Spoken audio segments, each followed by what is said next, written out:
Before a coal mine was sunk on the coast of Durham, before Seaham Harbour was built or even thought of, the original village of Seaham had been in place for 1,000 years and more, a short mile north of the modern town.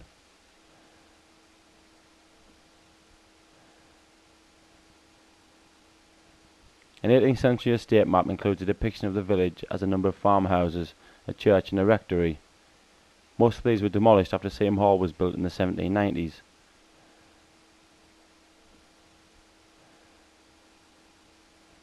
The plan of Old Seaham takes the form of 2 rows of farmhouses around a central green. The track inland led to Seaton, and beyond that to Hortonley Spring and Chesley Street, where the community of St Cuthbert was based in the 10th century. Here is a close-up of the church, right way up from the estate map. Though a simple ink miniature, you can see the main features of church, tower and battlements. There seem to be Georgian windows in the nave, if so, now closed up. This is the old rectory from the estate map. A rector controlled the disposal of local tithes paid to the church, whereas a vicar received a salary. The present rectory was built in the 1830s and is locally known as Greystones. Quite a grandiose building, it was renovated late in the 1990s and is in private ownership.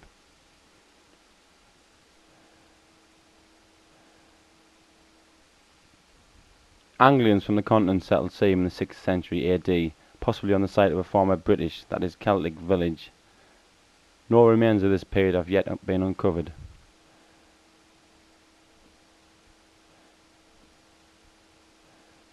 The church was part of a monastic settlement here, likely dating to the late 7th century.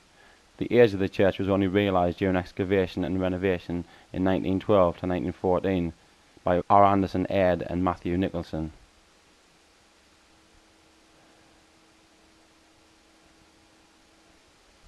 In particular, the windows uncovered then in the nave revealed the Anglo-Saxon age of the church. Their simple design was typical of a time when most buildings were in wood and limited techniques were available stoneworking.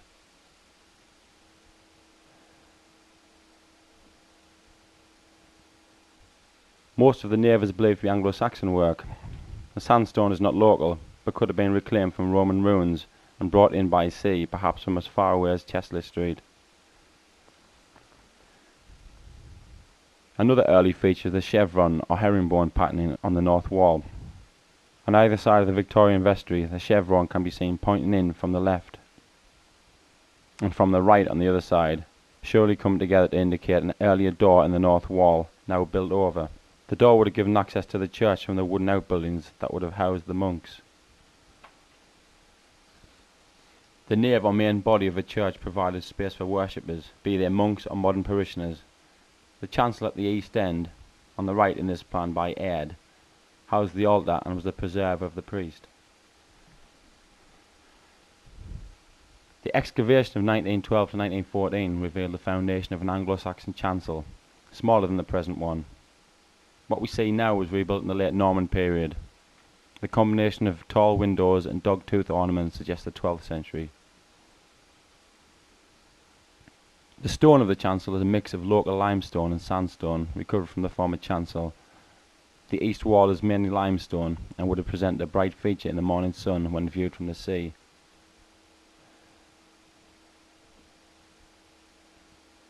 The imposing tower was added in the 13th century, again replacing some earlier west work. Little improvement was undertaken in the 14th century, a period of Scottish raids and border warfare.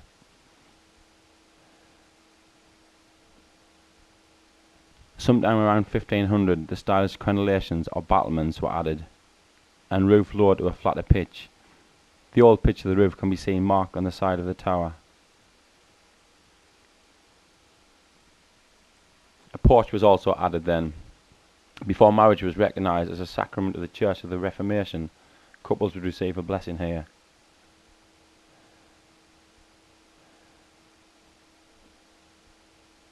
The last main addition to the church was a vestry on the north side to house the robes, parish registers, etc. At different times the walls of the church have needed extra support, and buttresses of medieval and later date help the walls sustain the weight of the roof. The roof was restored to a higher pitch in the renovation of 1912 to 1914, and the walls cleared of plaster to reveal the lovely stonework. Around the churchyard was walled in the 18th century. Looking east, you can get fine views over the Dean and coast.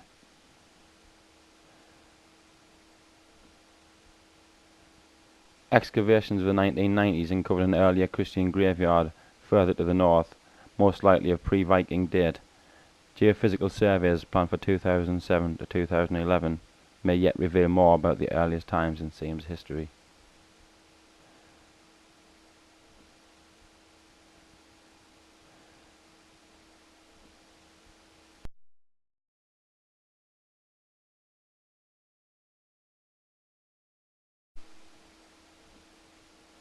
Entering the interior of St Mary's, one is struck by the contrast with the bright outdoors. Inside is dark, small-scale, friendly. The contrast with outside would have been more forceful in Anglo-Saxon days, with only the light from the small original windows, filled then with imperfect glass or perhaps parchment.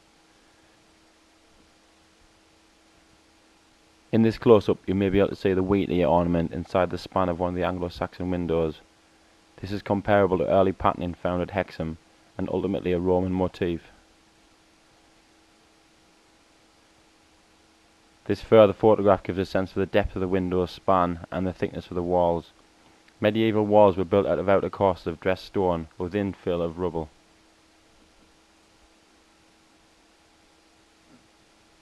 The original windows would have been high up in the walls, and the nave in Anglo-Saxon times may have been even taller in proportion to its length and width.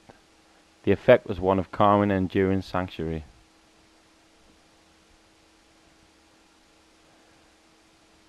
Inside the north and south doors was a water stoup, so that someone entering the church could accustom themselves with holy water, a custom still observed in Roman Catholic churches.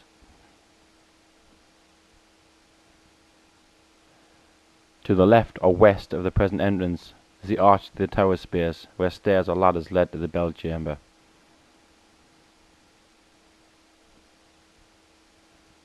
Below the tower are stored several historical items, including this gravestone, popularly known as the Pirate's Headstone, although skull and crossbones was once a commonly used symbol of mortality. The nave, where the congregation sits, retains a fine set of Georgian pews, which would have once been rented to individual families.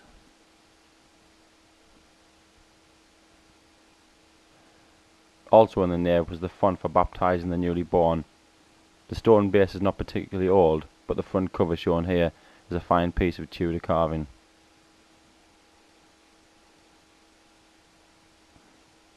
After the Reformation, emphasis was placed on the role of the sermon in the church service. The pulpit was always placed in the head of the nave to ensure the sermon could be easily heard. The detail of carving on the 17th century pulpit is of high standard, with simple but pleasing ornament on each of its sides. A modern addition to the nave is the organ, supplied by electric bellows. Music on this organ is included on this DVD. The arch between the nave and the chancel was rebuilt in the restoration of the 1910s, previously with a flatter roof pitch. The top of this arch has been cut off. It is now restored in 13th century style. At the base of the chancel arch on each side are two carved heads. These were renewed in the 1910s after the style of the one originals, and with reference to similar ornaments on the arch of St Mary's, Easington. A close-up of the head shows lively characterization, perhaps of tonsured monks or even laymen. The chancel at the east end of the church houses the altar and was used for the preparation of the sacrament or Eucharist, administered in wine and bread.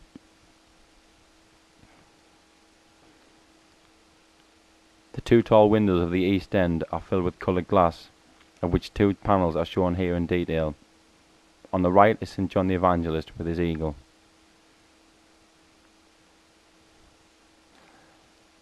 In the wall of the chancel are two niches, perhaps used to hold the cup and platter for the celebration of Mass in Catholic times.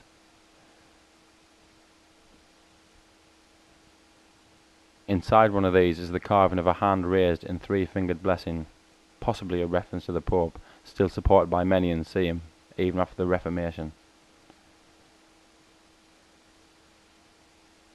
In the south wall of the nave, to admit extra light, are two fairly modern windows in traditional style. Note the elaborate castles and towers above the saints' heads.